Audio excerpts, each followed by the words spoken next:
الحمدللہ رب العالمین، پھر تعریف تو اس رب کی بنتی ہے جو کائنات کو پال رہا ہے، رب العالمین ہے، کائنات کو جس نے پالا، اب اس کی تعریف کرو نا۔ تو فرمایا کیسی تعریف ہونی چاہیے؟ فرمایا حمد قولی بھی کرو، زبان سے بھی اس کی تعریف کرو، حمد فعلی بھی کرو، بدن کے ساتھ ایسے اعمال کرو کہ تمہارے بدن سے یہ ظاہر ہو کہ تم رب کی تعریف کر رہے ہو، تمہاری زبان، تمہارا بدن، تمہارا اعمال، تمہارا قول، تمہارا فعل جو ہے وہ ایسا ہو کہ تم رب کی عبادت کر رہے ہو، رب کی تعریف کر رہے ہو، رب کی ثنا کر رہے ہو۔ فرمایا اب ذرا یہ دیکھو تو صحیح نا کہ رب کے سوا تعریف کے لائق ہے کون؟ اگر اس کی تھوڑی سی گہرائی میں جائیں کہ الحمد، حمد للہ، اللہ کے لیے، تو فرمایا جتنی کائنات میں چیزیں ہیں ان کا خالق کون ہے؟ جب خالق میں ہوں، نعمتوں کو میں نے پیدا کیا، تو تعریف کس کی کرنی ہے؟ تو یہاں پر ایک سوال پیدا ہو گیا کہ ابو داؤد کی حدیث پاک ہے، نبی کریم صلی اللہ علیہ وسلم نے ارشاد فرمایا کہ جو بندوں کا شکر نہیں کرتا وہ رب کا بھی نہ شکرا ہے۔ تو ظاہری بات ہے جب بندے کا شکر ادا کریں گے تو بندے کی تعریف ہوگی۔ تو فرمایا کہ جو بندوں کا شکر ادا کرتا ہے، کیوں کرتا ہے؟ تھوڑی سی میں توجہ چاہوں گا۔ جو بندہ بندوں کا شکر ادا کرتا ہے تو کیوں کرتا ہے؟ میں بھوکا تھا، مجھے کھانا کھلایا، یہ احسان کیا، نیکی کی، تو میں اس کا شکریہ ادا کروں، یہ ہمارا اسلام کہتا ہے۔ لیکن فرمایا ذرا غور کرو، اگر کھانا ہوتا ہی نہ تو کھلاتے کیسے؟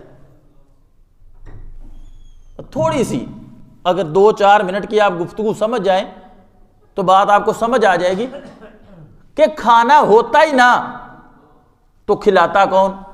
فرمایا کھانا کس نے پیدا کیا؟ فرمایا جب کھانا میں نے پیدا کیا تو کھانا موجود ہے، اگر تمہارے پاس پیسے ہی نہ ہوتے تو خریدتے کیسے؟ اچھا پیسے کس نے دیے؟ میں نے۔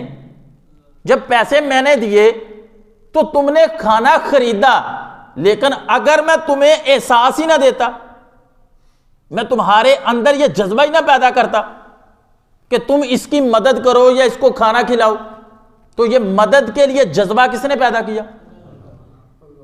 فرمایا یہ تو میں نے پیدا کیا۔ اچھا کھانا بھی آ گیا، پیسے بھی آ گئے، جذبہ بھی آ گیا، لیکن جس ضرورت مند کو دینا تھا اگر اس کے جبڑے ملے ہوئے ہوتے تو تم کیسے کھلاتے؟ اگر اس میں ہضم کرنے کی طاقت ہی نہ ہوتی، یہ طاقت کس نے دی؟ تو فرمایا کہ جب تم کسی کا شکر ادا کرو تو نیت یہ ہونی چاہیے کہ یہ جتنا بھی ہمیں اللہ تعالیٰ نے جذبہ، پیسہ، مال اور آگے اس کو کھانا کھانے کی، ہضم کرنے کی طاقت دی، یہ اللہ نے دی۔ تو فرمایا پہلے تم رب کا شکر ادا کرو گے، بعد میں بندوں کا شکر ادا کرو گے۔ اور ہمارا حال کیا ہے؟ ہمارا حال یہ ہے کہ در در کی ٹھوکریں کھاتے ہیں، بندوں کے پاس جاتے ہیں، ذلیل ہوتے ہیں، لیکن خیر پھر بھی نہیں پڑتی۔ تو فرمایا اگر تم میرے در پہ آ جاؤ گے، میری تعریف کرو گے، میری حمد و ثنا کرو گے، تو میں نعمت کو بھی محفوظ کر دوں گا، اور جو میں نے تمہیں نعمت دی ہے میں اس میں اضافہ بھی فرما دوں گا۔ یہ ہوتا ہے رب کی دہلیز پہ آنے کا فائدہ۔ اب دیکھیں کوئی بندہ بھی اللہ تعالیٰ کی کما حقہ تعریف نہیں کر سکتا، ثنا بیان نہیں کر سکتا۔ بندے نے کوشش کی۔ ام المومنین عائشہ صدیقہ رضی اللہ تعالی عنہا آپ فرماتی ہیں کہ میں نے نبی پاک علیہ الصلوۃ والسلام کی بارگاہ میں عرض کیا کہ یا رسول اللہ صلی اللہ علیہ وسلم، گویا اللہ تعالیٰ نے آپ کو پوری کائنات کو خلق کیا اللہ تعالیٰ نے انبیاء میں آپ کو سردار بنایا، اللہ تعالیٰ نے آپ کو معجزے دیے، آپ کی امت کی شانیں بیان کی اور دیں، اور آپ کو اللہ تعالیٰ نے قیامت والے دن یہ منصب نبی پاک علیہ السلام کے فضائل کو بیان کیا۔ پھر عرض کرتی ہیں یا رسول اللہ صلی اللہ علیہ وسلم میں کیا دیکھتی ہوں؟ جملہ کتنا پیارا ہے، یا رسول اللہ میں کیا دیکھتی ہوں کہ آپ ساری رات کھڑے ہو کے رب کی عبادت کرتے ہیں، یہاں تک کہ بشری تقاضے کے مطابق آپ کے پاؤں میں ورم آ جاتے ہیں، سوجن آ جاتی ہے۔ اب میرے محبوب علیہ السلام کو چاہیے تھا نا کہ آپ ارشاد فرماتے ہیں ہاں عائشہ بات تو تم نے بڑی کی، میں اللہ تعالیٰ کی بارگاہ میں گیا، معراج ہوئی، میں نے فرشتوں کو دیکھا، مجھے سرداری ملی، میں نے انبیاء کی امامت کروائی، مجھے 4000 کم و بیش معجزے دیے، قرآن مجھے دیا، اصحاب مجھے دیے، دنیا پہ میرا ڈھنکا بجایا، روب کے ساتھ میری مدد کی، میرے الگ معجزات ہیں، آنکھوں کے الگ ہے، لعاب دہن کے الگ ہے۔ تعریفیں کرنی چاہیے تھا ہاں میرے پاس یہ ہے، نہیں، میرے محبوب علیہ السلام نے قیامت تک آنے والے مسلمانوں کو ایک سمت اور سوچ دے دی۔ ارشاد فرمایا عائشہ کیا میں اپنے رب کا شکر گزار بندہ نہ بنوں؟ کیا میں عائشہ اپنے رب کا شکر گزار بندہ نہ بنوں؟ اور مسلم کی حدیث پاک ہے کہ محبوب علیہ السلام پکار اٹھے، فرمایا مولا جتنی تیری شان ہے میں اتنی تیری تعریف نہیں کر سکا، میں اتنی تیری حمد نہیں کر سکا، آیا کہ میں اللہ تعالیٰ کی وہ حمد اور تعریف نہیں کر سکا۔ اور حضرت داؤد علیہ السلام اللہ تعالیٰ کی بارگاہ میں پکار اٹھے، فرمایا یا اللہ میں تیری ایک نعمت کا حق نہیں ادا کر سکتا، بتا تیری تو نعمت یا انگنت ہے، میں کیسے میں شکر ادا کروں؟ ہمارا صبح سے شام رونا ہے، یہ بھی نہیں، یہ بھی نہیں، یہ بھی نہیں۔ حضرت داؤد پکار اٹھے، فرمایا مولا میں تو ایک نعمت کا بھی کر رہا ہوں تو وہ بھی پورا نہیں ہو رہا، مولا تیری تو نعمت ہی بڑی ہے۔ جب یہ بات کی نا تو اللہ تعالیٰ نے ارشاد فرمایا داؤد اگر تو یہاں تک پہنچ گیا ہے تو پھر گویا تو نے میری ساری نعمتوں کا شکریہ ادا کر لیا ہے۔ اور حضرت نوح علیہ السلام کے متعلق ہے کہ آپ اٹھتے بیٹھتے کھاتے پیتے چلتے پھرتے اللہ تعالیٰ کی حمد بیان کرتے، اللہ تعالیٰ کی تعریف کرتے، اللہ تعالیٰ کی توصیف ثنا بیان کرتے۔ اور ایک نبی علیہ السلام کے متعلق آتا ہے کہ آپ گزر رہے تھے تو ایک چھوٹے سے پتھر سے پانی کا چشمہ نکل رہا تھا، وہاں پہ رکے، فرمایا تمہیں کیا ہوا ہے؟ وہ عرض کرنے لگا حضور جب سے میں نے سنا ہے قودوہ الناس والحجارہ کہ جہنم کا ایندھن آدمی اور پتھر ہوں گے، تو میں چونکہ پتھر ہوں تو تب سے میں خوف الہی سے رو رہا ہوں، میں ذمہ داری کے ساتھ بات کر رہا ہوں، پتھر رو رہا ہے کہ میں نے سن لیا، اور ادھر صبح سے شام، شام سے رات مسجد کے اندر ٹی وی پر موبائل پر بہت ساری باتیں سنی لیکن اثر نہیں۔ وہ کسی نے کہا تھا وقت پر کافی ہے ایک قطرہ بھی آب خوش ہنگام کا، جل گیا جب کھیت برسا بھی می تو کس کام کا۔ جب بندے کی زندگی کا خاتمہ ہو گیا، بندہ مر گیا تو کیا لے کے جائے گا اللہ کے پاس؟ کہ اللہ کی کھا کے اللہ کا نہ بن سکا۔ اللہ کی بارگاہ میں دعا کی اللہ کے نبی علیہ السلام نے، مولا یہ پتھر رو رہا ہے مہربانی فرما۔ ٹھیک ہے پیارے تیری دعا کو قبول کر لیا، اب یہ جہنم میں نہیں جائے گا۔ جب واپس آئے کچھ دنوں کے بعد پھر وہ پتھر رو رہا ہے، اسے پوچھا کہ جب میں گیا تھا تیری بخشش ہو گئی، تو جہنم میں نہیں جائے گا، وقودوہ الناس والحجارہ جہنم والا پتھر تو نہیں ہے، تو اب بھی رو رہا ہے؟ فرمایا پہلے خوف سے رو رہا تھا، اب شکر میں رو رہا ہوں کہ اللہ تیرا شکر ہے تو نے مجھے جہنم سے آزاد کر دیا۔ اور حضرت حسن بن علی رضی اللہ، حضرت حسن بن علی جسے امام حسن کہا جاتا ہے، کعبے کے ساتھ ایک نکر پہ، ایک کونے پہ، ایک کارنر پہ چمٹ کر رو رہے ہیں۔ وہ دعا کیا تھی؟ مولا حسن کرے کیا؟ حسن نے تو تیری ایک نعمت کا، اور تو نے ابھی تک نعمتوں کو روکا نہیں، مسلسل نعمتیں دے رہا۔ حسن تو تیرا شکر نہیں کرتا، پھر بھی تیرا جود و کرم برس رہا ہے۔ اور پھر عرض کرنے لگے مولا ایک کریم سے یہی تو توقع کی جاتی ہے کہ وہ کرم فرماتا ہے۔ اور محبوب علیہ الصلوۃ والسلام نے ارشاد فرمایا کہ کامل مومن بن جاؤ اور اللہ کے شکر گزار بن جاؤ۔ بنو گے کیسے؟ فرمایا دو خصلتیں، ابو ہریرہ رضی اللہ تعالی عنہ اس حدیث کے راوی ہیں، فرمایا دو خصلتیں، دو عادتیں جس بندے کے اندر جمع ہو جائیں وہ اللہ کا شکر گزار بندہ ہے۔ فرمایا حضور وہ دو کون سی ہیں؟ فرمایا ایک تو جب وہ نیک ہو، دین والے معاملے ہو، تو وہ اپنے اوپر کی طرف دیکھے گا۔ اچھا یار یہ تہجد بھی پڑھتا ہے، کیا بات ہے، اللہ نے کرم کر دیا۔ یہ اشراق بھی پڑھتا ہے، کیا بات ہے۔ یہ چاشت بھی پڑھتا ہے، یہ اوابین بھی پڑھتا ہے، اچھا یہ درود پاک بھی پڑھتا ہے، اچھا یہ ذکر و اذکار بھی کرتا ہے۔ اب وہ جب بھی دیکھے گا اوپر والے کی طرف دیکھے گا دینی معاملے میں، اور فرمایا جب دنیا کا معاملہ ہے تو وہ اپنے نیچے کی طرف دیکھے گا۔ اچھا یار اس کے پاس سائیکل ہے، اللہ نے تو مجھے موٹر سائیکل دی ہے، یار یہ تو کسی کے پاس ملازم ہے، میرا تو اپنا کاروبار ہے، یار دیکھو نا۔ اللہ نے فرمایا کہ دین کے معاملے میں اوپر کی طرف دیکھنا۔ ہمارا کیا کھاتا ہے؟ اب کی نعمتیں کتنی ہیں، سانس تمہیں دیا اور پھر سانس کے لیے اندر نظام فٹ کیا، دیکھنے کے لیے چربی میں تمہیں نور عطا فرما دیا، دھڑکنے کے لیے دل۔ اور اب اگر آپ کبھی ڈاکٹروں کے پاس بیٹھے نا تو ان سے پوچھا کریں کہ جگر کا کیا فنکشن ہے، پتے کا کیا فنکشن ہے، تمہارے معدے کے اندر چربی جاتی ہے، اللہ حکم دیتا ہے جگر کو اور اپنے پتے کو کہ جاؤ تھوڑا سا ایک قطرہ تیزاب کا اندر ڈالو، یہ کھانا تو ہضم کر لے۔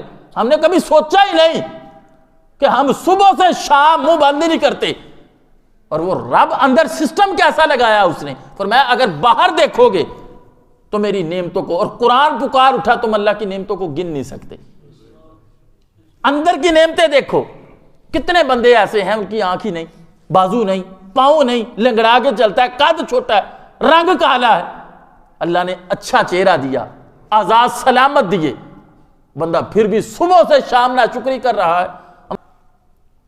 تو بیج تو پھٹا تھا، یہ کس نے کہا تھا کہ نیچے اور اوپر کی طرف پھٹنا ہے؟ یعنی فرمایا اگر کبھی میری تکلیف پہ غور تو کرو، بیج تو چاروں طرف پھٹا تھا لیکن نیچے کی طرف جڑ گئی، اوپر کی طرف تنا گیا، پانی اس نے نیچے لیا، یہ کس نے عقل دی اس کو؟ پھر وہ پھلا پھولا، بڑا ہوا، کاٹا گیا، کھایا گیا، پکایا گیا۔